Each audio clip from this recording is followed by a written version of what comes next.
હાલો જય માતાજી બધા ડેરે જય હોનભાઈ કેમ છો બધા ડેરે મજામાં? આજના મારા લોગમાં તમારું સ્વાગત છે. જો આજે કોડી કઈ રીતના તમારે આખવી એ તમને આજે હું તમને બતાવું. તો પહેલાં સૌપ્રથમ આપણે સોકડું સડાઈ લેવાનું અને તમારી ભાષામાં કહેતા હોય લગામ, તમે શું કહો કોમેન્ટ કરી દેજો. જો આપણે અમારા રાહુલભાઈ કોડીમાં સોકડું સડાવે છે, તો હાલો આપણે સોકડું સડાઈ લઈ. પછી આગળ સામાન કઈ રીતના કરવું એ તમને કહું. જો પહેલાં લોકકડી ખોલી નાખીએ આપણે અને કોડીને આપણે લગામ ઉપર ચડાવીને પટ્ટી અને બારી કાઢી લેવાની. પહેલાં જો આપણે બારી કાઢીને એક જગ્યાએ ઊભી રાખી દેવાની. અને અજાણ્યું ઘોડું હોય મિત્રો તો કોઈ દી એમના પાસે નહીં જવાનું. ઘોડીની પાસે પહેલાં 10-15 મિનિટ પાસે ઊભું રહેવાનું, પછી પાસે જવાનું. કેવું ઘોડું અજાણ્યું હોય આપણને ખબર ન હોય મિત્રો. જો આ છે એનું ઢાળ્યું થાણિયું. હવે જો પહેલાં આપણે હુંઢિયું ચડાવ્યું, આને કહેવાય હુંઢિયું, જેથી કરીને તમારે દરી હોય એ થોડી ખરખી રહે. જો આને કહેવાય દરી. દરી નાખીને આ રીતના દરી નાખી દેવાની. અને તમારી ભાષામાં શું કહેતા હોય કહેજો મને કોમેન્ટ કરીને. જો સૌપ્રથમ આપણે દળી નાખી દીધી. હવે તમારે અમારી પાસે તો તંગ પટ્ટો છે, આ પટ્ટીવાળો, આ સાદો કહેવાય અને પેગડાવાળો આવે આમાં. આ રીતના પટ્ટો નાખી દેવાનો અને ધીમેકથી લઈ લેવાનો. જો આપણે ધીમેકથી લઈ લેવાનું, જેથી કરીને કોડી પાટું ઉલાળે નહીં એ ધ્યાન રાખવાનું ખાસ. અને આ અમારી પાસે તો કડીવાળો છે એટલે સાદું ને સિમ્પલ છે. આમાં ગાંઠવાળો આવે, જે પેગડાવાળો આવે ને મિત્રો એ હોતે તમને ક્યારેક બતાવે. જો અત્યારે ટાઈટ કરી દેવાનો. જેટલું તમારામાં બળ હોય, જે અહવાર ચડે, જેવો અહવાર હોય, જે માણસ ચડે એ પ્રમાણે ટાઈટ કરવાનું. જો આ અમારે રાહુલભાઈ ટાઈટ કરે છે. અત્યારે ફૂલ ટાઈટ કરવાનું, કેમ કે અમારી પાસે 3-4 જણા અહવાર છે એટલે એ પ્રમાણે ટાઈટ કરી દેવાનું. પછી જો તમારે ઘોડી આખવી હોય એટલે પહેલાં ડાબા સાફ કરી લેવાના, જેથી કરીને એનો કાંકરો હોય, અંદર પથ્થર કે એવું કંઈક હલવાનું હોય તો નીકળી જાય, એટલે ઘોડી લંગડી ન હાલે. જો ત્યારે પગમાં આપણે સાફ કરી લેવાનું. પછી જો આપણે એમને રાઈડ કરવાની, માથે નહીં બેવાનું, જરીક હકાલવાની, કેમ કે જેથી પણ તમે તંગ પટ્ટો ટાઈટ કર્યો હોય એને કમ્ફર્ટેબલ થઈ જાય એ પ્રમાણે કરી નાખવાનું. અને પછી માથે બેહવાનું. જો અત્યારે અમે લઈ જઈએ. હાલો મિત્રો આપણે સામાન જો કરી નાખ્યો છે ફાઇનલી. હવે આપણે જો ઘોડી થોડી કજાડી કરે છે, કેમ કે 2 મહિનાથી છોડી નથી કોઈએ. આ ખાલી શોખની જ રાખી છે, ફુલેકા નથી કરતા. જો આપણે પ્રેમથી થોડીક કરવાની, હાંકવાની અને ધીમે ધીમે પેલા હાંકી દેવાની. જે ઘોડું મિત્રો છે ને ઘરનું બહુ એવાય હોય એટલે ઘર તરફ વળવા કરે એટલે થોડીક આગળ લઈને પછી જ આપણે માથે બેહવાનું. જો આપણે અહીંયા થોડુંક લઈએ આગળ. હવે ભાઈ આ બે છે અહવાર.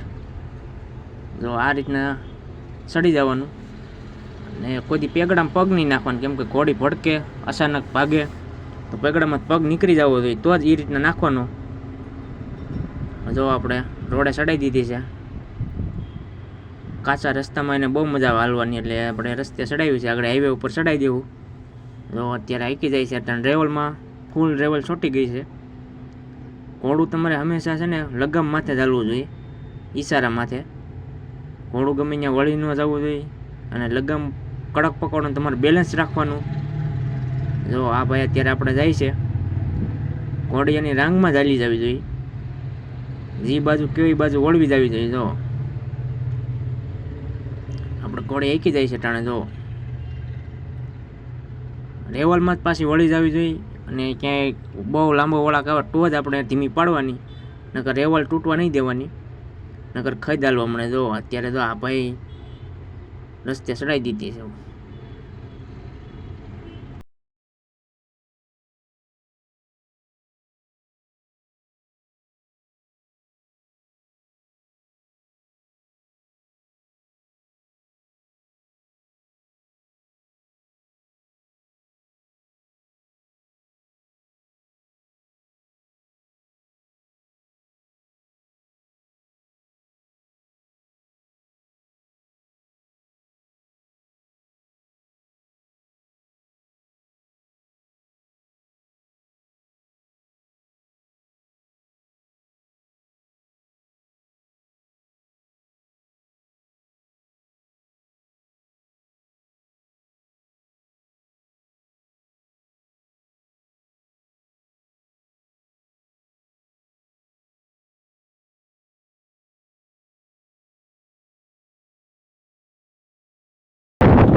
ભાઈ થોડી સાઈડમાં તો ભાઈ પંકજ સાઈડમાં તો ભાઈ હાલો મિત્રો તો રોડા ચડાવી દીધી છે ઘોડીને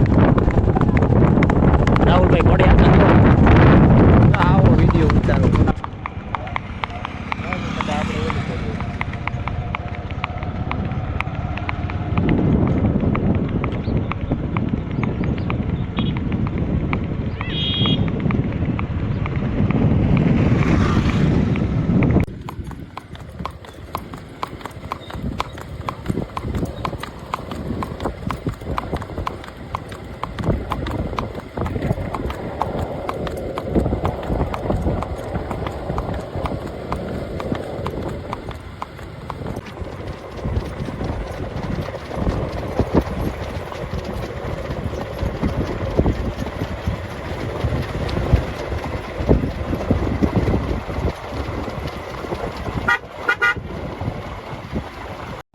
ફાઇનલી મિત્રો આપણે રાઇડિંગ કરીને આવી ગયા છીએ.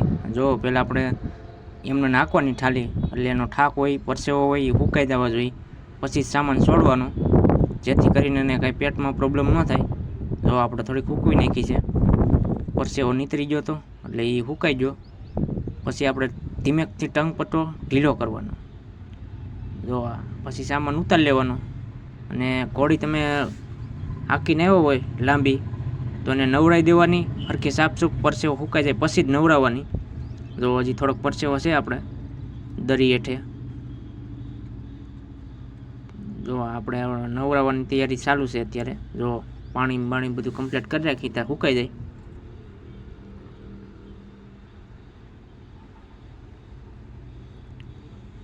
તો આગળ મિત્રો હવે એને છે ને આપણે અમુક ઘોડીને ટેવ હોય વાંહે પગ બાંધવા પડે, પણ આ ઘોડી ખોજી છે. જો અત્યારે આપણે નવડાવવાનું ચાલુ કરી દીધી છે.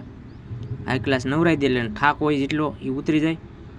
જો આપણે નવરાવીને પછી અત્યારે ખીલે બાંધી દઈ અને પાલો ને એવું નાખી દઈ ખાવાનું. જો આ એનું છે અત્યારે અહીંયા બહાર બાંધવાનું. આખો દી બારી બાંધી પછી અંદર સાંજે થાણીયામાં પૂરી દઈ અંદર. જો પિન લોક મારી દેવાનો અને લગામ ઉતારી દેવાની. તો મારા લાસ્ટ સ્ટોરી લુકમાં તમે બના રહ્યો અને માત્ર થેન્ક યુ. તો કેવો લાગ્યો લોક જરૂરથી કોમેન્ટ કરી દેજો અને આવા નવા લોક જોવા માટે સબસ્ક્રાઈબ કરજો.